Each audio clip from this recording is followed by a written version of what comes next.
Pessoal, no primeiro editorial de hoje, eu falei sobre a vitória do centro-direita lá em Portugal.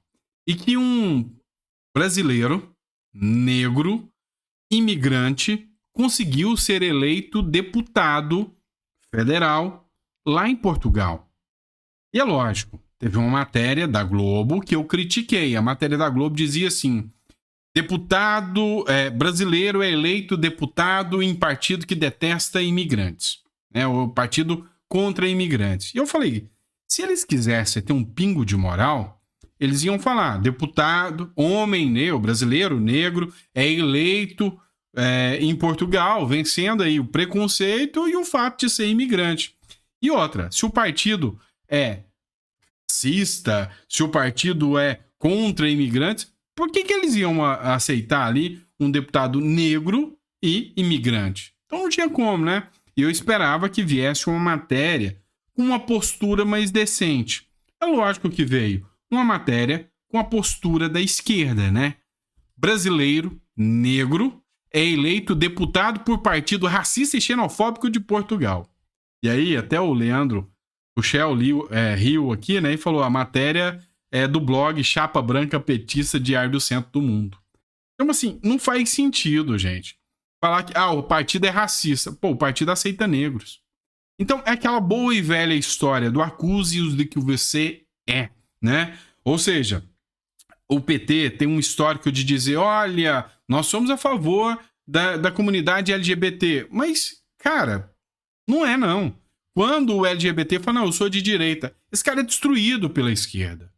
Quando falar, eu sou uma mulher e sou contra tal pauta da esquerda, ela é cancelada. Então, assim, na verdade, o que eles querem é militantes. O que mais tem é homem, branco, hétero e rico defendendo o homossexual, negro e pobre da periferia. Tá bom, né? Aí tem gente que cai nesse discursinho, né? Então, só para constar, eu falei que teria alguma matéria, mas a esquerda não decepciona nunca. Vamos falar disso aqui. O Mauro Cid prestando delação hoje, né? Prestando depoimento na Polícia Federal, depois da bomba que a revista Veja soltou. A revista Veja soltou que o Mauro Cid desmentiu tudo aquilo que tinha sido veiculado na mídia pela Polícia Federal. O Mauro Cid falou, não, nunca falei que Bolsonaro tentou um golpe, não concordo com nada disso, eles estão mudando o que eu falei para criar suas próprias narrativas. E aí o Mauro Cid foi convocado para prestar depoimento à sede da Polícia Federal novamente. Matéria do R7, Mauro Cid chega à sede da Polícia Federal para depor sobre inconsistências em delação premiada. Inconsistências eu não falei nada disso, vocês estão usando como se fosse isso para ir atrás do Bolsonaro. É isso que é inconsistência. O ex-ajudante de ordens do ex-presidente Bolsonaro, Mauro Cid, chegou à sede da Polícia Federal por volta das 15 horas desta segunda-feira para prestar novo depoimento. Cid será ouvido após investigadores apontarem inconsistências no relato da delação premiada fechada por ele em setembro de 2023 e nos depoimentos dos outros envolvidos. O que rola, pessoal? O cara foi pressionado. O cara estava preso, jogado numa jaula, perdendo peso, sabe, com pressão psicológica, e aí chega um sujeito e fala, se você fizer uma delação aqui, a gente solta. Lembra aquilo que o Gilmar Mendes falava que a Lava Jato fazia? Nossa, prendia gente para conseguir provas, era criminoso, desumano e era tortura? Pois é, fizeram com Mauro Cid, e foi o próprio STF. Então o cara abriu a boca, saiu e falou, não, vou delatar. Só que depois, já livre, ele falou, olha, não foi nada disso que vocês estão falando. Acontece, como há inconsistências, né? Agora ele tem que prestar depoimento de novo. E tem muita matéria de jornal falando que ele pode ser preso depois de não estar colaborando com a Polícia Federal. Deu para entender aí o tamanho do buraco, né? Matéria agora do Gazeta Brasil para vocês. Flávio Dino, advogado, pede suspeição de Flávio Dino no STF em caso envolvendo o 8 de janeiro. Nossa, será que alguém já levantou a hipótese que o Flávio Dino poderia ser uma pessoa suspeita, ou melhor, impedido, tá? Nem é suspeição. Na minha visão, é impedimento em relação ao 8 de janeiro, Por que impedimento? O Flávio Dino, na minha visão, ele atuou como ministro da Justiça. E o ministro da Justiça, teve o caso das câmeras que sumiram e tudo, mas ele era um dos responsáveis pelas investigações dos presos do 8 de janeiro. Então, ele não poderia atuar num caso do qual ele tem uma ligação tão íntima. Né? Então, uma interpretação aí é no sentido de que ele não poderia atuar, mas continua atuando. No domingo, dia 10, a defesa de alguns dos réus dos atos do 8 de janeiro entrou com um pedido de suspeição do ministro do Supremo Tribunal Federal, Flávio Dino. Antes de assumir o cargo no Supremo Tribunal Federal, Flávio Dino era ministro da Justiça e Segurança Pública de Lula e acompanhou todos os atos. Segundo o pedido do advogado Ezequiel Silveira, Flávio Dino atuou no processo o que pedia a prisão contra os suspeitos pelo 8 de janeiro, como parte interessada. Ou seja, e aí? Então, assim, a visão que eu tenho é que vão rejeitar, assim como rejeitaram do Moraes. O ministro Alexandre de Moraes, ele se autodeclarou vítima nos processos. Então, por razões óbvias, ele nunca poderia estar à frente desses processos, porque ele não pode ser vítima e julgador ao mesmo tempo. Mesmo assim, todos os pedidos de afastamento foram negados. Mais de 300 pedidos foram negados. Ou seja, é óbvio que eles não estão importando com a letra da lei, se a letra da lei diz que teria que ser um impedimento ou não. A questão é que eles hoje é quem define pode ou não que não pode. Então, assim, o advogado está certíssimo com o pedido dele. Mas o problema é que a gente já sabe o resultado. E aí, tá hoje 10-1, né? Pelo que a gente percebe. Porque parece que o único ainda dissidente é o Mendonça. Porque o Cássio Nunes já era. Uma das grandes críticas era o fato do Cássio Nunes ser um cara muito alinhado com o PT. E mesmo assim, o Bolsonaro indicou. Bolsonaro indicou o Cássio Nunes, que tinha ideias totalmente progressistas, e colocou ele lá. Vou te falar que hoje talvez o Zanin esteja sendo uma pessoa mais imparcial. O Zanin está sendo, na minha visão, o melhor juiz da Suprema Corte hoje. Ele é isento, ele não fala, ele não abre a boca, ele vota de acordo com as convicções, votou contra a pauta das drogas. Então, assim, foi algo que, assustou. Mas o próprio Cássio Nunes, hoje, todo mundo já percebeu, está totalmente alinhado com Lula e com o PT. Trégua com o Gilmar aproximou Cássio Nunes de Lula. Ou seja, não tem nada com o bolsonarismo hoje. E até porque não deveria ter mesmo. Na verdade, é que deveria ser imparcial. O problema é que agora nem imparcialidade. Está alinhado a votos do PT. Esse é o grande problema. Entendeu? Esse é o grande problema. Todos os ministros da corte deveriam ser imparciais e bem alinhados. A gente não está vendo, tá? Hoje eles participam, como por exemplo a fala do Gilmar Mendes, que eu falei no último editorial, de que graças ao STF foi combatida a extrema-direita no Brasil. Isso não faz sentido. Matéria do Felipe Moura Brasil, e eu achei interessante. Ele escreveu: desde que a Lava Jato atingiu Aécio Neves e o Poder Judiciário, e Gilmar Mendes se uniu a Lula contra a Força Tarefa, o Lulo-Gilmarzismo é o eixo central do atual regime de poder na República do Escambo brasileiro. Ou seja, todo mundo fica, mas o Alexandre de Moraes. Gilmar Mendes tem um poder inimensurável dentro do seio político. O Alexandre de Moraes tem força, mas ele não tem a ligação, o elo, o discurso que o próprio Gilmar Mendes e o Barroso também tem com o mundo político ali. Ou seja, quase uma fusão. Esse é o grande ponto aqui que chama muita atenção do porquê o Cássio Nunes já viu que ia estar deslocado e já falou, não, eu não tenho nem que manter a aparência. Já está totalmente hoje alinhado aí com o Gilmar Mendes. É o que anuncia aqui o antagonista. Não sou eu que estou falando não, viu? É o antagonista, mas é o que a gente percebe também. Vamos lá, vamos mudar de assunto agora. Essa matéria aqui, é interessante. Por quê? Vocês sabem que a questão da segurança pública é um assunto que me chama muita atenção. E eu vou trazer um vídeo aqui hoje do Palumbo dando uma resposta para um cara de esquerda, para um comunicador de esquerda.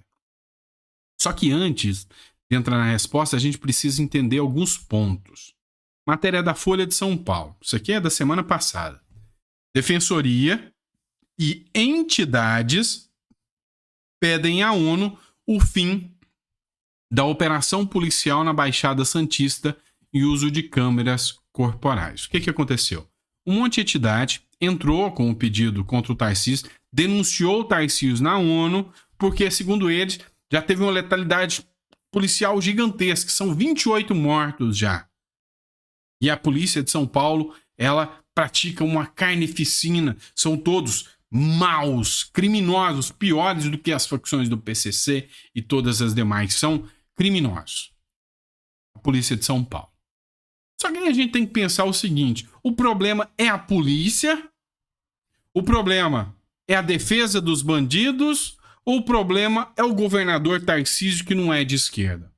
E se a gente fizer uma análise mais, vamos dizer assim, recrudescida, vamos analisar aqui, dá uma olhada nisso aqui, só para a gente entender. As mortes em operações policiais na Bahia cresceram 365% em 13 anos. É até irônico, né? Falar em 13 anos, né?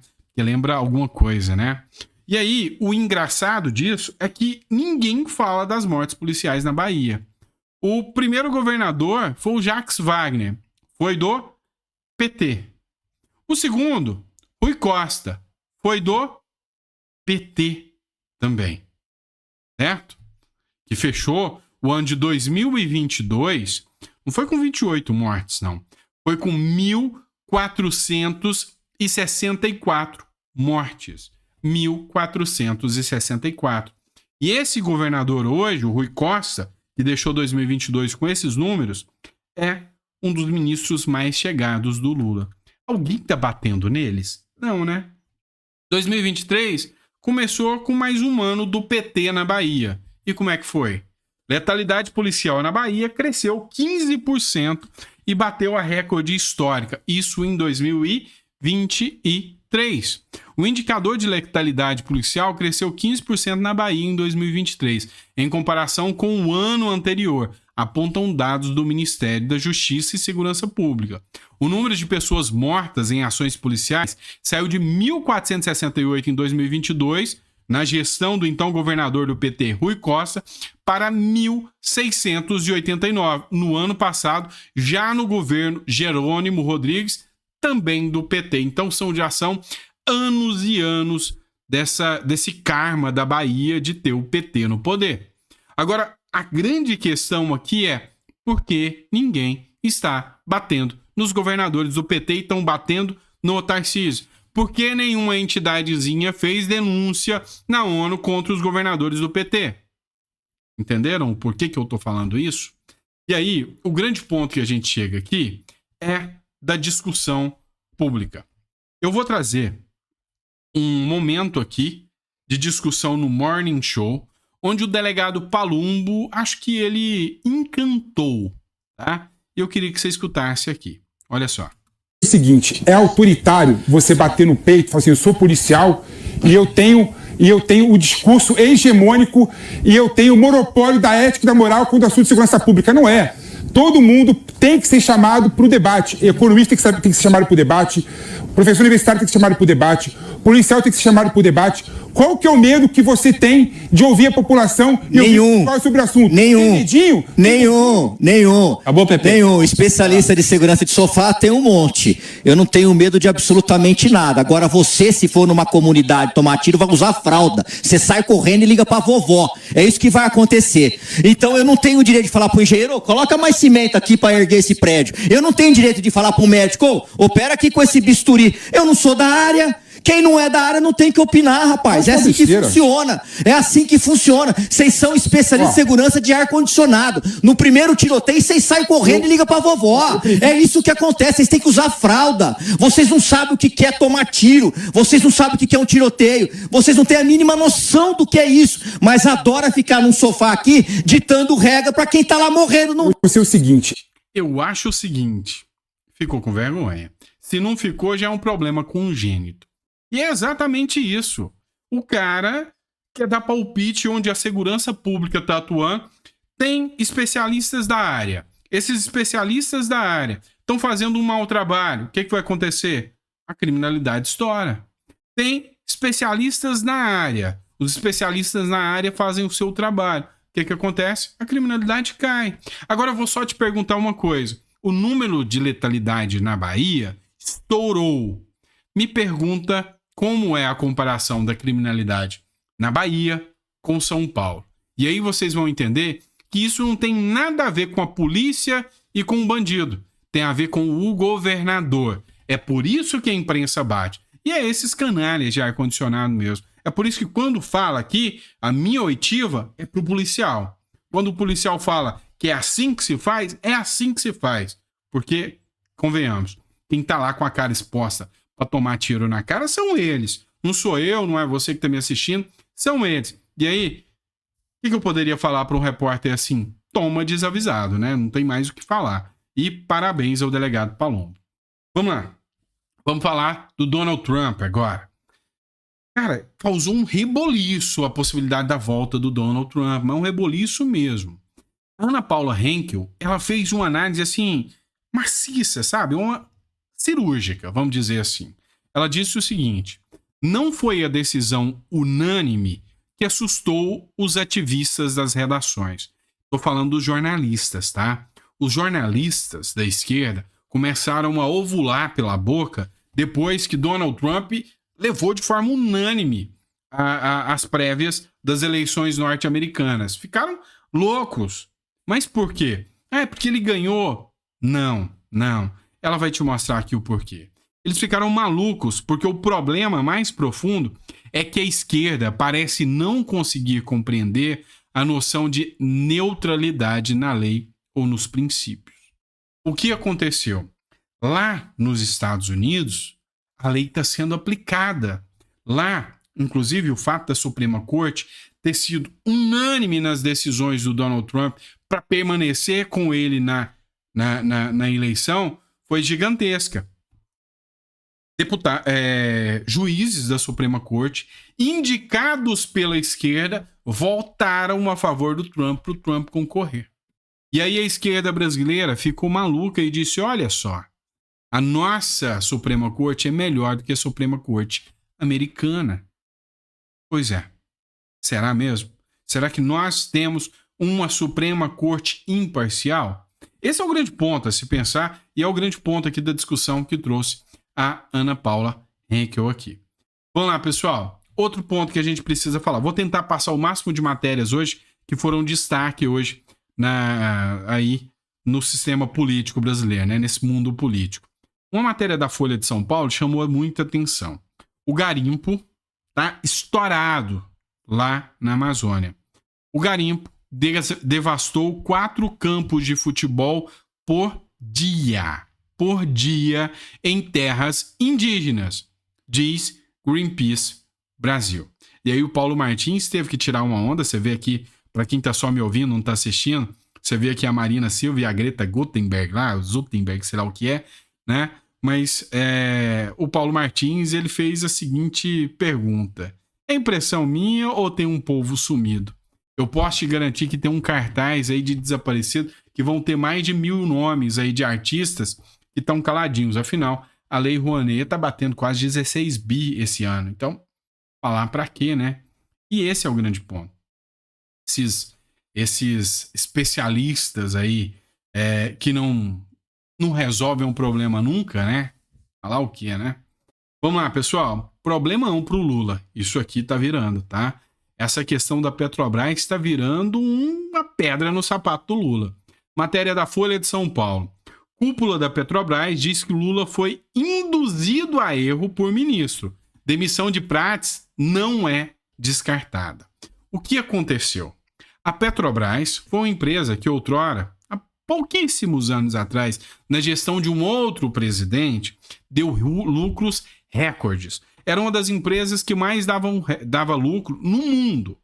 Ok, aconteceu que mudou a gestão.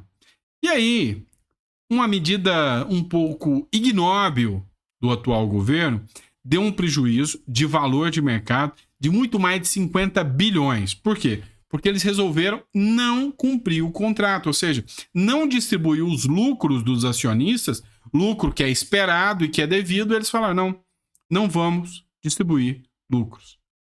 Acontece que a Reuters, uma agência de notícia, falou, olha, o pedido veio direto do Lula.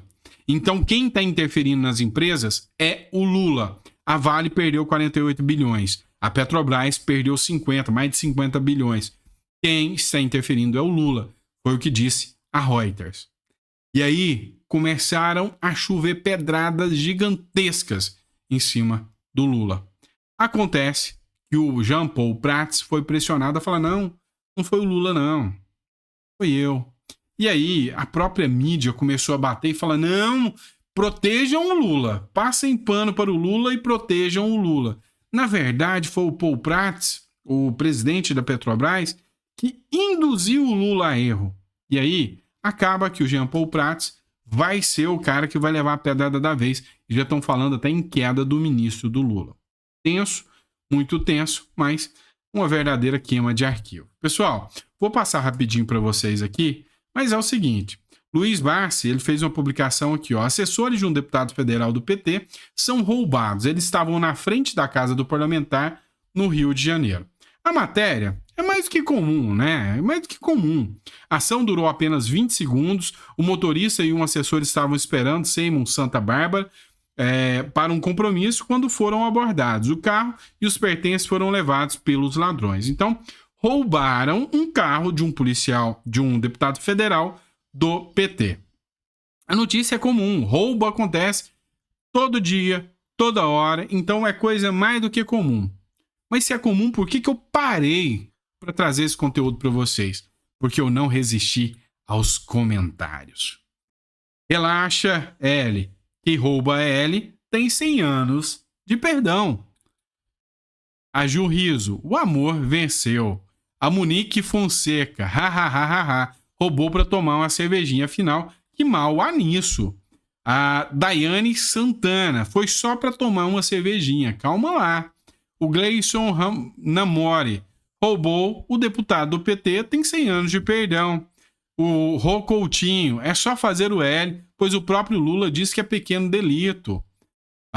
O REC Pai Lucas escreveu o seguinte, calma, lá os deputados foram socializados, agora é ir na agência e comprar outro, e faça o L, viu, quando acontecer novamente. Então assim, acho que ninguém se solidarizou com o deputado, que maldade, né? Pois é, eu também não. Não me solidarizei mesmo, não é esse tipo de coisa que eles defendem, não é o presidente do partido deles que dizem abertamente que não é o ministro que eles escolhem, que dizem abertamente que crimes contra o patrimônio merecem nem cadeia. Então, sinto muito aí. Acho que eu concordo com muitos dos comentários. Foi só ressocialização de patrimônio. Não é isso? Perfeito, pessoal. Obrigado por ter ficado um dia todo comigo, acompanhando as informações. Vocês viram que eu estou num ambiente diferente, a luz um pouquinho diferente, né? Eu precisei sair para resolver alguns negócios. Mas, enfim, o que é importante é a mensagem chegar até vocês. Até porque com pouca luz é melhor para vocês, né? Vamos lá. Obrigado mesmo por estar aqui em 5 editoriais. É a confiança que a gente constrói mutuamente por fazer um trabalho sério. Apesar de todo mundo tá sujeito a erros, né? A gente também tá, mas assim, a gente tem um compromisso e a responsabilidade de estar aqui com vocês fazendo o nosso trabalho, tá bom? Então, obrigado mesmo. Amanhã, se Papai do Céu permitir, a gente tá de volta com vocês aqui com mais conteúdo aqui para vocês, tá bom? Abraço, fiquem com Deus, me ajudem compartilhando, mandando para mais pessoas, isso é muito importante pra gente. Abraço.